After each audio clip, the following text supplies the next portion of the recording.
నిఘా నీడలో బీసీ సింహగర్జన అణచివేతను చీల్చుకొని ఉవ్వెత్తున ఎగిసిన సామాజిక చైతన్యం, ఇంటెలిజెన్స్ అరాచకం, రవాణాపై ఆంక్షలు, బీసీ సంఘాల నేతలు రాకుండా నిఘా కుట్ర, సింహగర్జనను నిలువరించడానికి ప్రతి నియోజకవర్గంలోనూ నిఘా వ్యవస్థ, ప్రభుత్వ భయం, బీసీల విజయం. ప్రజాస్వామ్యంలో నిరసన తెలపడం, తమ గొంతును వినిపించుకోవడం పౌరుల ప్రాథమిక హక్కు. కానీ ప్రస్తుత కూటమి ప్రభుత్వం, బీసీవై పార్టీ అధినేత బోడే రామచంద్ర యాదవ్ నేతృత్వంలో జరిగిన బీసీ సింహగర్జన సభ విషయంలో వ్యవహరించిన తీరు చూస్తుంటే ప్రభుత్వానికి బీసీల ఐక్యత అంటే ఎంతటి భయమో స్పష్టమవుతుంది. ఇంటెలిజెన్స్ వ్యవస్థను ప్రజా సమస్యల పరిష్కారం కోసం వాడాల్సింది పోయి బీసీల హక్కుల కోసం పోరాడుతున్న సభను అడ్డుకోవడానికి ప్రయోగించడం ఇప్పుడు రాష్ట్ర వ్యాప్తంగా చర్చనీయాంశమైంది. సభకు జనం రాకుండా అడ్డుకోవడానికి కూటమి ప్రభుత్వం వ్యూహాత్మకంగా ఇంటెలిజెన్స్ యంత్రాంగాన్ని రంగంలోకి దింపింది. ప్రతి నియోజకవర్గంలోనూ స్పెషల్ బ్రాంచ్ ఇంటెలిజెన్స్ స్టాఫ్ ను మోహరించి ఎవరి సభకు వెళ్తున్నారు, వాహనాలు ఎక్కడి నుంచి వస్తున్నాయి అనే వివరాలపై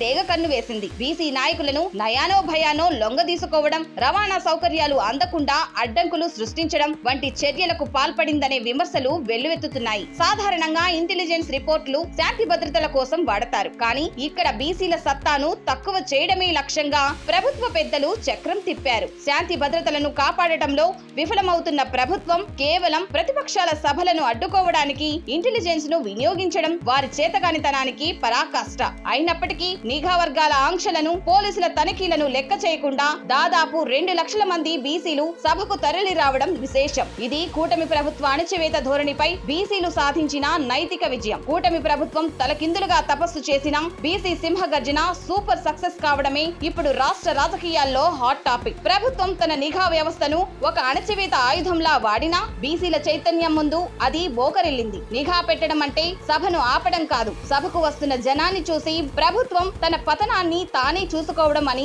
ఈ సక్సెస్ నిరూపించింది. బీసీల సంక్షేమం గురించి గొప్పలు చెప్పుకునే ప్రభుత్వం బీసీవై పార్టీ బీసీ సింహగర్జనను చూసి ఎందుకు అంతలా వణికిపోయింది? ప్రజాస్వామ్యంలో ఒక సభ జరగకుండా అడ్డుకోవడానికి ఇంటెలిజెన్స్ ను ఈ స్థాయిలో వాడడం నియంతృత్వ ధోరణికి పరాకాష్ట కాదా? ప్రభుత్వ నిఘా నీడలో కూడా సింహగర్జన విజయవంతం కావడం అంటే ప్రభుత్వ వ్యతిరేకత ఏ స్థాయిలో ఉందో అర్థం చేసుకోవచ్చు. కూటమి ప్రభుత్వం ఇంటెలిజెన్స్ వ్యవస్థను, అధికార యంత్రాంగాన్ని దుర్వినియోగం చేస్తూ ప్రతి నియోజకవర్గంలోనూ బీసీ సింహగర్జన సభకు ఆటంకాలు సృష్టించినా ఆ సభ అంచనాలకు మించి విజయవంతమైంది. ప్రజాస్వామ్య గళాన్ని అణచివేయాలని ప్రయత్నాలు విఫలమయ్యాయని ప్రభుత్వ నిఘా నీడలోనూ సభకు జనసంద్రం పోటెత్తింది.